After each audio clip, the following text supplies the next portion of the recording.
T'as déjà vu une loutre faire sa toilette? Tu sais quand elle fait ça.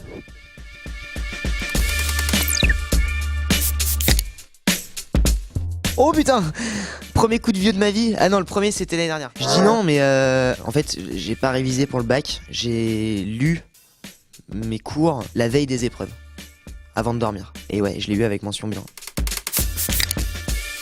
Je vais mettre ça parce que j'aurais aimé, mais j'étais dans un lycée privé hyper vénère où en fait c'était pas possible de sécher les cours. Donc je n'ai jamais séché de cours. Si, une fois pour aller manifester. Tu sais quoi, j'en ai jamais eu non plus. Mais j'aurais bien aimé en avoir pour être le mec cool, un peu rebelle, qui a des heures de colle. Ça j'aurais bien aimé, je pense en avoir. Ouais, j'ai beaucoup fait le mur quand j'étais jeune. J'avais une fenêtre, j'habitais au premier étage, donc c'était très facile.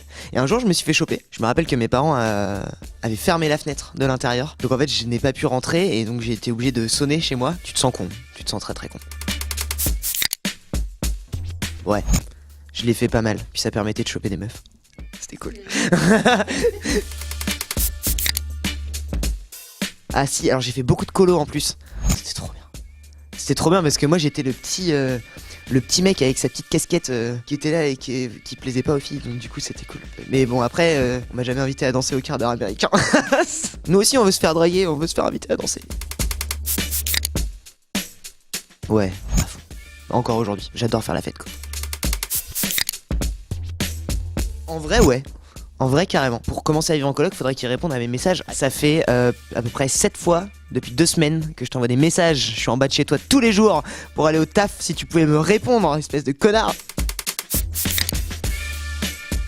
T'as 3 étapes. T'as l'étape au début où la personne te plaît et c'est trop cool parce qu'il y a plein d'avantages. Être en couple avec un pote ou une pote, tu le connais déjà, tu sais ce qu'il aime, vous aimez sûrement plus ou moins la même chose, vous vous entendez déjà bien, il n'y a pas cette phase un peu d'apprentissage de l'autre que moi j'adore personnellement. Mais ensuite, t'as la phase où tu te rends compte que c'est une connerie et ensuite t'as la phase où tu dois arrêter le truc. Par exemple, si tu te mets en couple avec un pote ou une pote et que ça dure jusqu'à la fin de ta vie, c'est génial.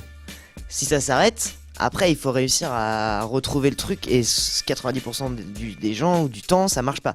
Donc je dirais que c'est une connerie. Donc je dirais ça. Hors de question. Avant je chillais devant des documentaires animaliers. Mais maintenant je fume plus de pétard donc maintenant je ne chill plus. Et sinon j'aimais bien ouais, les documentaires genre sur les loutres et tout. Non mais t'as déjà vu une loutre faire sa toilette? Tu sais quand elle fait ça. C'est à mourir de rire, c'est trop mignon. C'est tellement adorable comme j'en veux une. Ouais, grave, à fond. Je me lasse très vite et j'ai aucune régularité dans ce que je fais. Donc si je binge-watch pas le truc en 2 jours, je la regarderai plus jamais. La série que j'ai le binge-watché le plus vite, c'était Breaking Bad. Tout le monde me disait c'est génial, c'est génial. Et j'avais genre 21 ans et j'arrivais pas à m'y mettre. Je matais le premier épisode, je me disais ça me fait chier ce truc, vraiment j'y arrive pas. Et un jour j'ai accroché et là, plus de vie. Plus de vie, vraiment mais plus de vie pendant une semaine et j'ai tout maté. Je ni match ni next. En fait moi je suis un traumatisé de Skins, de la saison 5 de Skins. J'ai vraiment pas envie qu'une série que j'adore fasse la même erreur, mais qu'une série dans laquelle je joue, une série que je regarde, c'est pareil. Mitigé et pas d'avis.